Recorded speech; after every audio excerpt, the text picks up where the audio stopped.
Okay, so we have discussed about the taxes, the different types of taxes, and we have also discussed about the terms related to taxes. And then we have discussed about the various direct taxes. So in this session, we are going to discuss about indirect taxes. Okay, so here we will see indirect taxes, and all indirect taxes are actually merged into GST, and GST is actually based on the ideal concept, the ideal tax. What is that? It is VAT. Okay, so GST is actually based on the concept of VAT, value added tax. So what I'll do is I'll explain you what is value added tax. I'll show you example how this value addition is coming in each stage and how taxes are imposed on each stage of production. Okay, so GST is based on value added tax concept. So we will try to understand what is this value addition. So just give a heading now: value added tax. Value added tax. It is directly from NCERT only. Okay, so it is an indirect tax. Just write one line: it is an indirect tax which is imposed on value addition. Indirect tax which is imposed on value addition in goods and services, in goods and services in each stage of economic activity, in each stage of economic activity. So here it will go like this: the value addition means the value of output in each stage, value of output minus value of input. So you will get how much value added, right? So to the input, what value added? So if you can subtract from value of output the value of input, you will get the value addition, and it can be done at production stage as well as sales stage. Okay, so for example, when you discuss about sales stage, if the shopkeeper bought at 8 rupee and he sell it at let's say 10 rupee. Okay, and then this is actually the change, right? So he is getting 2 rupee, so he need to pay the tax for 2 rupee. That is the value addition. So if the shopkeeper is buying at 8 and selling at 10, so what is that extra is there? That is what he need to pay. Just write one line there: it replaces all domestic indirect taxes. It replaces all domestic indirect taxes like excise. Excise is at the production stage. Okay, comma, sales, comma, service tax, etc. So it replaces all domestic indirect taxes like excise, sales. Sales is at the sales stage and by the states, excise by the center, production level, service tax, you know that. Okay, comma, because it is imposed on each stage of production, because it is imposed on each stage of production and distribution of goods and services. Each stage of production and distribution of goods and services. Okay, you can write one more point there. It is also called multi-point sales tax. Multi-point sales tax. So it is done upon the value addition in each stage. That's why multi-point sales tax. And one more you can write: it is a destination-based tax system. It is a destination-based tax system. So earlier many taxes, right? Excise tax, okay, service tax, entertainment tax, all these was there. So here now only we are discussing about the concept of VAT. Okay, now what will happen with the tax? Will the tax collection will reduce? Actually, different taxes were more understood in this way. It is not that the taxes are removed. Taxes are not removed. Taxes are still there. Actually, only name is changed. So the tax won't be reduced. Okay. So if you see that here only everything is merged into, or all the domestic indirect taxes are replaced with VAT. So actually, taxes won't reduce. The taxes remain the same, but the name has been changed. So everywhere tax will be there. I'll show you in a table here, and this is directly from NCERT only. So in case if you have any doubt, you can just refer that.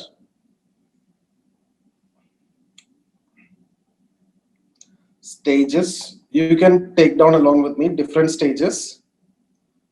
Producer, product, input, output, value addition. Value addition, how will you get? Output minus input, right? And then we will calculate VAT, and we will also see what is excise or sales tax. Excise or sales tax. So excise or sales tax. So here, excise is upon the output, VAT is upon the value addition. Okay, so let's say both at 10%. Let's take both at 10% and see, we will see what is the difference. So we will see different stages, like 1, 2, 3, 4 different stages. And in the first stage, let's take farmer. Actually, farmer income or the produce will not be taxed, but here I am taxing it just for the purpose of understanding only. Okay, so farmer income, otherwise the produce will not be taxed. So farmer, let's take wheat. Okay, and input, he might have input is, let's say, 10 rupee, just some random values. Output 30. Okay, so input 10, output 30. So what is the value addition here? Output minus input, that is a value addition. So 20 rupee is the value addition by the farmer in this context. So value addition is 20. Okay, now here what will be the VAT? VAT will be upon value addition, that means 2. What will be the excise? That will be upon the output, that become 3. Now why it is more? Because in case of output, if you see, input will also be counted, no? So input is not exempted. So that is why this 1 rupee more, or it is coming as 3 rupee. Let's see 2, 3 more example within this itself, so it will be very clear what exactly is value addition. Then if you go for miller, so the farmer is selling it to the miller, and miller, what he will do, he will grind this into the flour, right? So it will be flour. So the product by the miller is the flour. So what is the input there? The wheat is the input. And what is the cost of the wheat? This output cost, this 30 will be the cost of the input for the miller. I hope you understand. So this will be the cost, and suppose 40 is the price of the flour or output. Then what is the value addition here? This difference is the value addition. What is that difference? That is 10 rupee. Okay, and if you tax, if VAT is there, then what is the VAT? 10% upon 10, that is 1 rupee. But if you calculate excise, what will happen? It is upon output, so it will become 4.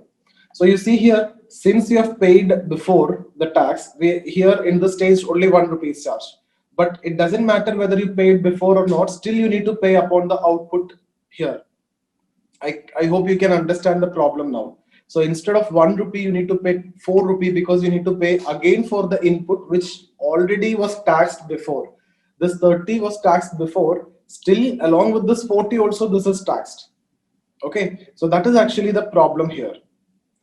And if you see one more, I'll give you an example. This flour is bought by a baker. Exactly the same example, if you want, you can see in NCERT also, but you may be feeling some difficulty in interpretation. Now I'm making it very clear. So baker, what is his output? Cake. Okay, and what was his input? This flour was his input, so it will be 40. Okay, so 40 is the input, and let's suppose the output cost is 90. So what is the value addition here? This difference is the value addition.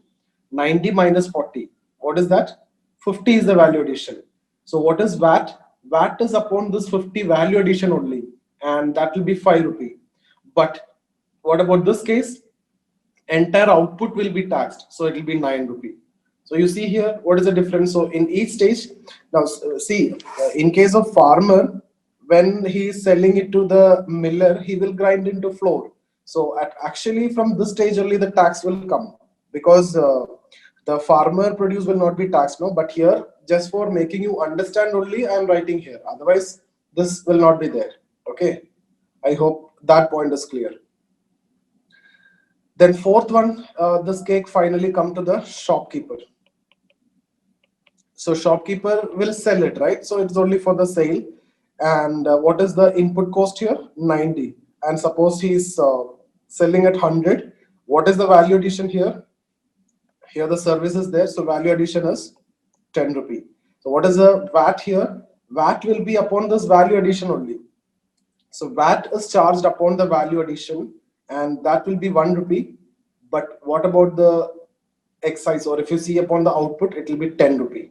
So you see here so much of cascading you can see. So if you can calculate ultimately how much tax you paid, okay. So input, if you add up all these, it will come around 170, and output, if you add everything, it will come around 260, right? And value addition, this difference, that is 90. So if you calculate upon value addition, the tax is 9 rupee, 10%. But if this is the case, it will be 26 rupee. Okay. So what is this? This is so high, right? Why it is so high? Because of a lot of cascading effect is there. Once you charge tax here for the input, this output, then that become the input here. Still you are charging tax on this entire output. And when that become input here, you are charging it upon the entire output. So it was already taxed twice. Now this is the third time. So that is the reason why, if it is taxed once, okay, and then the only value addition, what is not taxed, that will be coming under VAT. What is the value added? What is the extra addition is there? That will be taxed here. So I hope you understood the concept of value addition. So GST is actually based on this concept of value addition. So it will be taxed upon the value added. Now just write advantage of VAT. No. Tell me. Now the advantages. Advantages of VAT. Actually, this is the same advantage you will see. You have to write in case of GST also, because GST is based on the concept of VAT. Okay. So the advantages, it reduces tax evasion. First one you can write, it reduces tax evasion. Okay, so it reduces tax evasion. How it reduces tax evasion? It will actually, you can write one line, it will enable the tax officials to cross check. It enable the tax officials to cross check accounts of various firms. Accounts of various firms. Okay, so when the accounts can be cross-checked, what will actually happen? Nobody can actually claim higher inputs, right? So if somebody is, otherwise what you can do, you can claim higher inputs and you can get rid of tax. Okay, so some tax deduction will be there. But here, if you claim the higher inputs, what will happen? You can actually cross-check with the previous case from where you bought and how much he paid. So that you can actually cross-check. Complete data will be there. So that's why I've told you it will enable the tax officials to cross-check everything properly. And one more reason you can write, it reduce effective burden of tax on firms. It reduce effective burden of tax on firms, which improves or encourages, voluntary tax compliance. Voluntary tax compliance. Why it will encourage voluntary tax compliance? You see here itself we can understand. If it is based on this concept, you need to pay 26. So you don't think that you may not pay tax. But here, or if you see here in the last case, this you can see 10 rupee you need to pay. you won't pay. 1 rupee you need to pay, you will pay. Voluntarily you will pay. Okay, so that is what you mean by it will increase the voluntary tax compliance.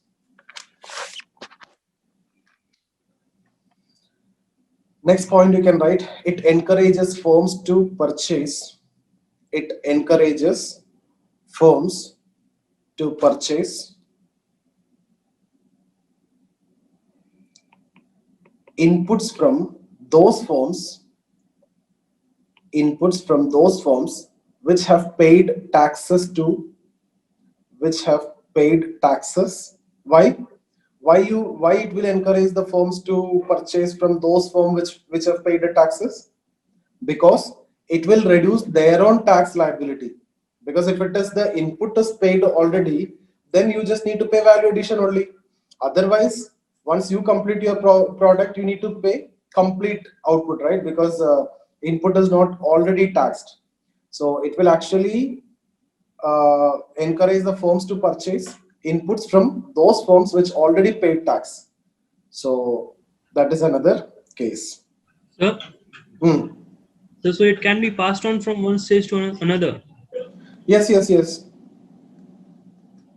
Actually, Okay. if it is not paid, automatically it will be taxed in the next stage. Because you need to claim that input credit. It is based on, you need, in the context of, in India, practically there are a lot of difficulty in implementing exact VAT that we are discussing. Okay, so instead there is a different mode. That is a mode VAT which was actually followed from 1986. I'll discuss that after some time. I'll discuss that. So actually, in case if you cannot claim the input credit, you need to pay the complete tax. So if you need to claim the input credit, how can you claim? The input has to be already paid the tax, no? Yes, sir. Yes, okay. Yeah. So that the tax liability can, so if you purchase the inputs from those firms which you already paid tax upon those inputs, then your own tax liability can be decreased. Okay, so that means if tax is evaded at any stage, it will be captured in the next stage anyway. That's what. So that's about tax evasion can be solved. Second advantage, it eliminate cascading burden. Eliminate cascading burden of multiple taxation. Eliminate cascading burden of multiple taxation. That is, each commodity will be taxed at once. Each commodity will be taxed at once, only at once. And then what is the value addition? That will be taxed further. Okay. Next one is again very important in the context of productivity and production. It will promote specialization. It will promote specialization. Okay, so why it will promote specialization is because the tax liability under VAT is not affected by increase in number of stages. It doesn't matter how many stages are there. You need to pay what is the value addition in that particular stage. So specialization will increase. And see, when the specialization increases, the productivity will definitely increase and the profitability also will increase. So number of stages is not important here, not a problem here. If you see here, if number of stages are increasing here, there will be a problem. Cascading will come in each stage. But here, number of stages increasing is not affecting. So number of stages is increasing means that shows the division of labor or the specialization. And that will increase the productivity and profitability. That improves efficiency. Okay, that improves efficiency. One more point you can write, it unifies and simplifies the indirect taxation system across the states. It unifies and simplifies the indirect taxation system across the states. So there will be only one tax, that is VAT. Okay. Under that you can write, it will improve ease of doing business. It will improve ease of doing business, which reduces compliance cost and promote investment. It will improve ease of doing business, which reduces compliance cost and promote investment. So all these are the advantages of GST also. So I won't be discussing separately the advantages of GST. What exactly GST we will discuss in the next session. Okay, but this concept of VAT is actually followed. So advantages remain exactly the same. All these are the advantages of GST because GST is based on the principle of ideal concept, the ideal tax. There is the ideal tax, VAT. But there are some practical hindrances to implement this ideal tax because it is very difficult to calculate exact value addition in each stage. Instead, we will follow another method. We will see that. So 5, next advantage you can write. It creates a national market. It creates a national market or common market within the country. National market or common market within the country by removing restrictions on movement of goods, restrictions on movement of goods across the states, restrictions on movement of goods across the states. Next point, it enables allocation of resources. It enables allocation of resources on the basis of comparative advantage. On the basis of comparative advantage of various states or regions.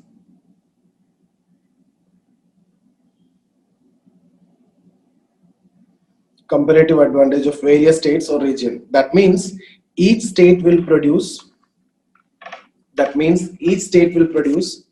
the commodities which it can produce most efficiently. The commodities which it can produce most efficiently.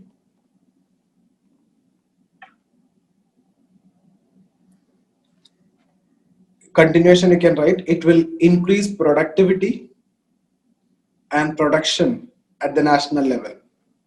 I'll tell you what you mean by this comparative advantage. I'll give you an example. So just write one line there. It will increase productivity and production at the national level.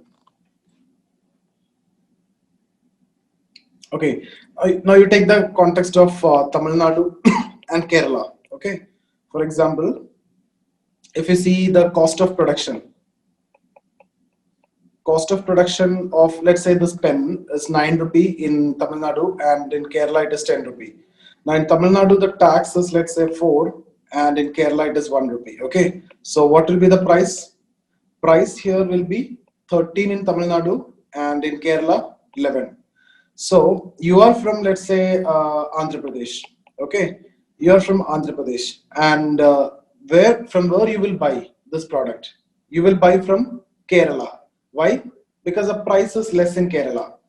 Actually, who is the most efficient producer here? Efficient producer means who can produce at cheaper price, lesser price. That is the efficient producer. So Tamil Nadu is actually the efficient producer here than Kerala because Tamil Nadu per unit cost is 1 rupee less than Kerala.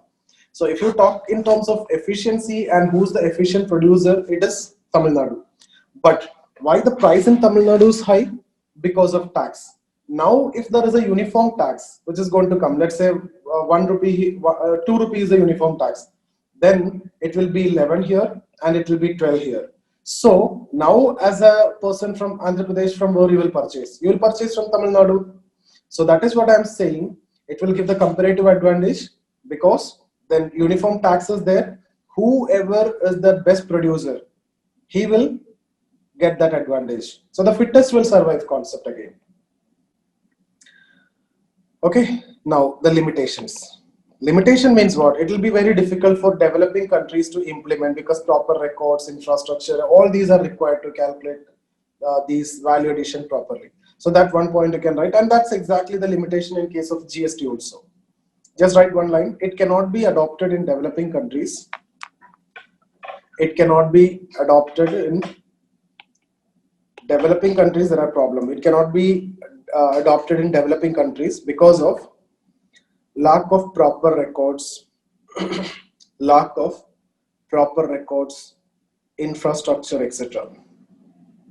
Okay. For example, when we talked about the case of the miller, So while he is making the cake, right, or baker, if you see making the cake, the flour is not only the input which is used for cake, right? So there are many other inputs which are used for making the cake. So it will be very difficult to, calculate and very difficult to accommodate all those properly, because everything is mostly in the unorganized sector, and you need very specific software to accommodate all these things.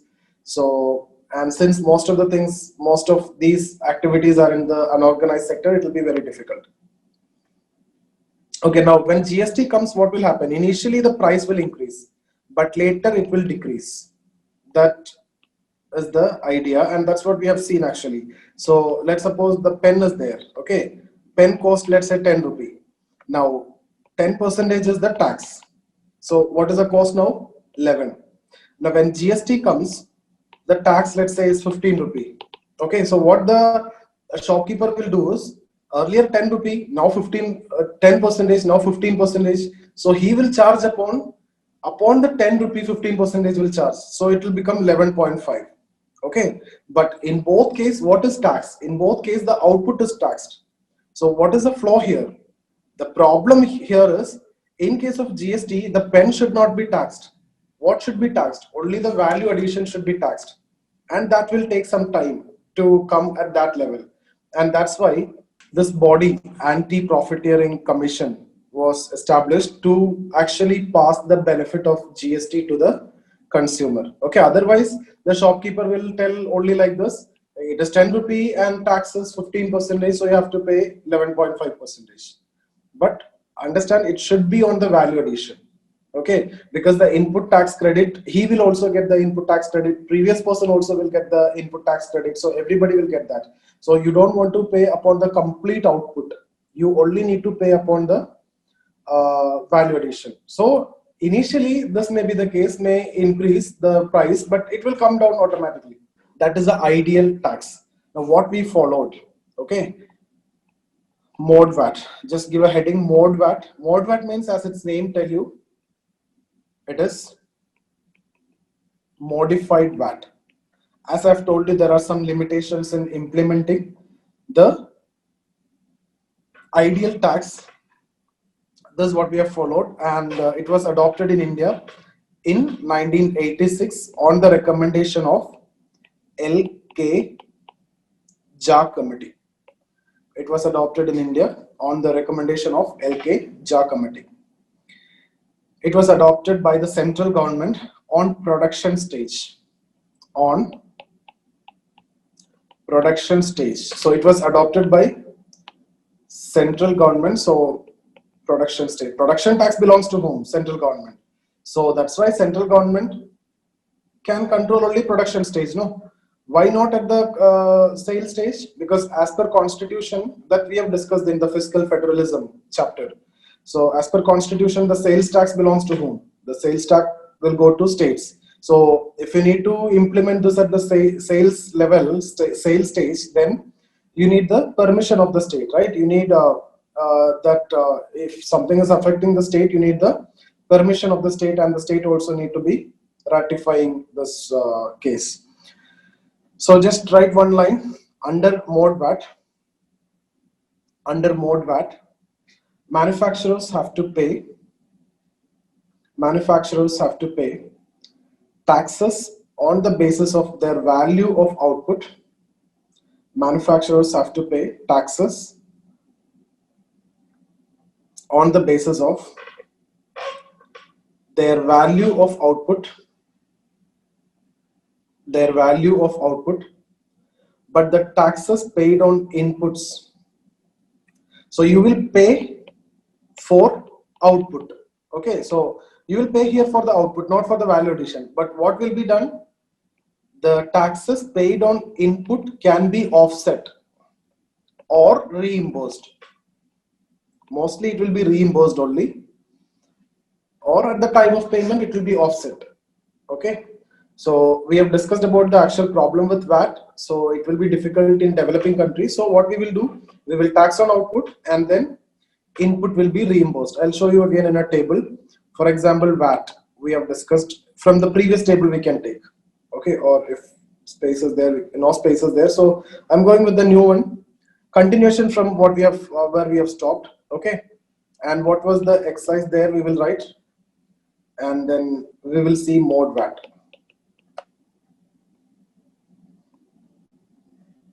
Okay, so 2, 3, 1, 4, 5, 9, 1, 10. So 2, 3, 1, 4, 5, 9, 1, 10. This is what we have written before. Now, when it comes to mode VAT, actually, you will be taxed, okay, here, and based on this only tax will be charged, because output tax, okay, but previous will be offset, reimbursed. So here there is nothing previous, no, this is the first stage. So 3 itself, or 3 minus 0, for you to understand, 3 minus 0, 3, because there is nothing to reimburse here. What about mode VAT in the second stage? 4. This is on the output, so you will charge 4. Okay, but what you will do? You will reduce this 3. Okay, so 4 minus 3 equal to 1. What about next stage? 9 minus 4. So what will be the tax here? 5. Okay, and then what will be the tax here? 10 minus 9. Okay, so that will be 1. I hope this is clear. So this is 3. So here also 3. And 3 plus 1, that is what? 4. 3 plus 1 plus 5, that is what? 9. 3 plus 1, 4, 9, 1, that is what? This 10. So this is how. Now if you calculate here, but still there is a small difference. It's not exactly like VAT. VAT, if you calculate how much total is coming, 3 plus 5, 8, 1, 9. Right? So this is pure value addition. So here if you offset the inputs, or reimburse the inputs, here how much is coming? It is coming around 10 rupees. This is what actually coming here. Okay. So here mode VAT is based on what concept? You tax on output, but reimburse the input. That means the previous tax. So previous tax should be reimbursed. So this is on output, all time on output. Here output, here output, here output, here output. So if you add this, this will come around 26, right? So this 26 is all the time on output, so cascading is there. But here it is reduced to 10. But original VAT, if you see, 9. Which one is easy to implement, VAT or mode VAT? Mode VAT is easy to implement, especially in developing countries. But it is narrower concept. It is a narrow concept. It is narrower. When we implemented only at production stage, okay, and not at distribution stage. So in that way, you can say it is narrow. And in 2000, it was renamed as CENVAT. Okay, that is Central VAT. CENVAT, that is Central VAT. And there's a minor difference. Like earlier, there were different tax rates in mode VAT, like 8%, 16%, 26%. So these are the 3 major rates. So different items are charged differently in mode VAT. Now in CENVAT, a uniform tax rate actually was fixed, that is 16%. So for everything, this is at 16%. Those items where the government want to increase or decrease the tax was kept out, okay, out of this, like cigarette. So these items are kept out of this. And CENVAT now is like 12%. And it is also called model rate. Okay. Model rate means mode. Mode means what? It is a repeated size. For example, if I in the 10 standards class, okay, the size of the shoe. So when I say mode, it will be like 8 inches, something like that. So that is what mode, maximum repeated value. So it was now then reduced to 12%. So what I'm saying is, we have understood what is VAT. VAT is actually nothing but value addition, not paying on output completely. Okay, so output minus input, value addition, and upon the value addition only you will pay. But there are practical hindrances in implementing this. So you will pay upon the output, but input will be reimbursed, or if possible at the time of paying, it will be offset. And for that also specific software and this issues that all this development is required, and reimbursement is what actually mainly happened. And we have discussed about MODVAT, introduced in 1986, and then CENVAT. It is just renamed and taxes made into one uniform. That's it. So in 2000, Central VAT.